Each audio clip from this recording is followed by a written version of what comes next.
Does your school culture have the power to evoke tears of joy? So a few years ago, I had a local news station reach out to me. They wanted to come do an anti-bullying piece on our school.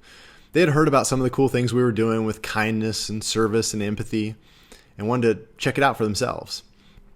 So the manager reached out and said, hey, I want to send out a reporter. She'll be there for maybe 30, 45 minutes.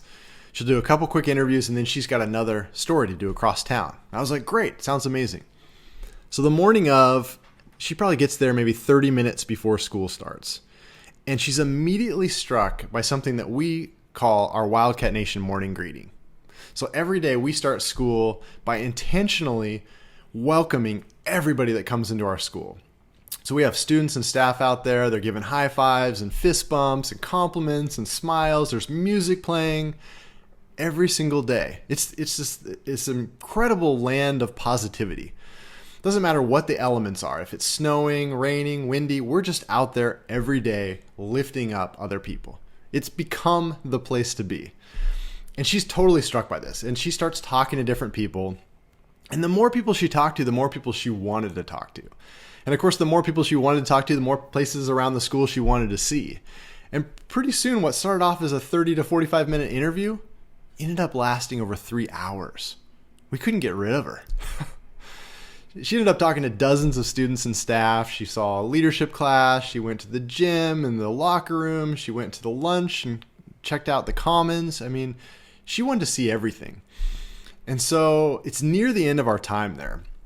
And we're just sitting there. It's myself, it's our principal, and it's this news reporter. And we're just sort of debriefing my principal's office. And if I'm being totally real, we're trying to wrap this thing up.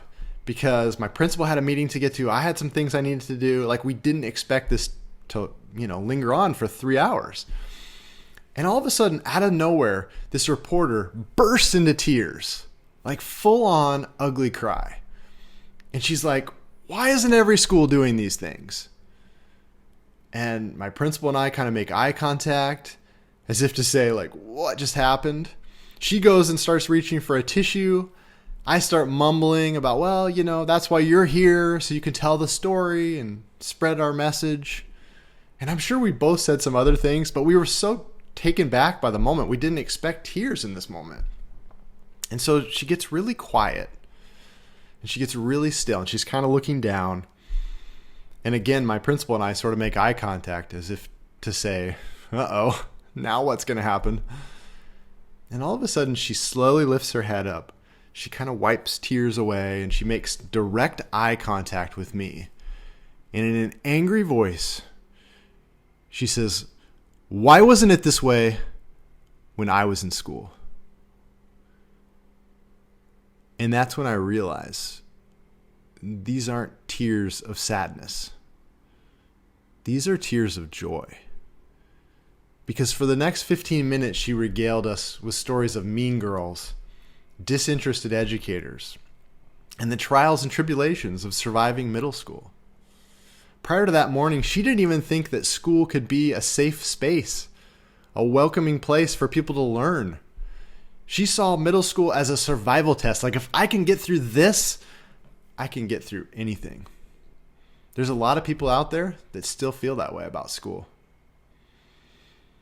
So as we kind of slowly shifted back to laughter and kind of settled her back into her day, the moment really stuck with me.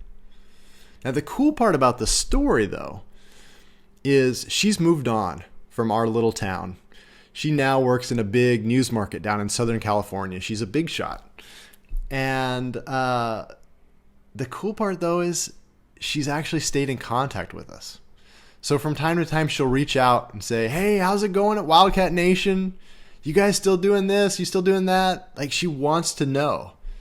And I think she wants to know because this work matters.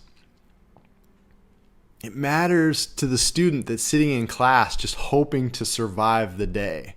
It matters to the parent that drops their kid off hoping that they have a good day at school. It mattered to this lady, 15 years removed from middle school, instantly walks into our school and emotionally feels like what it's like to be a middle school kid again. And you know what? It mattered to me. Surviving all the stuff that I was surviving at home each day, coming to school, trying to find connection and love and support from the educators that I saw each and every day.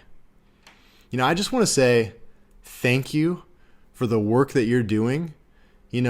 I know that this job is not easy, and you're doing everything you can for students every single day. And I want you to know that intentional effort to connect, to relate, matters.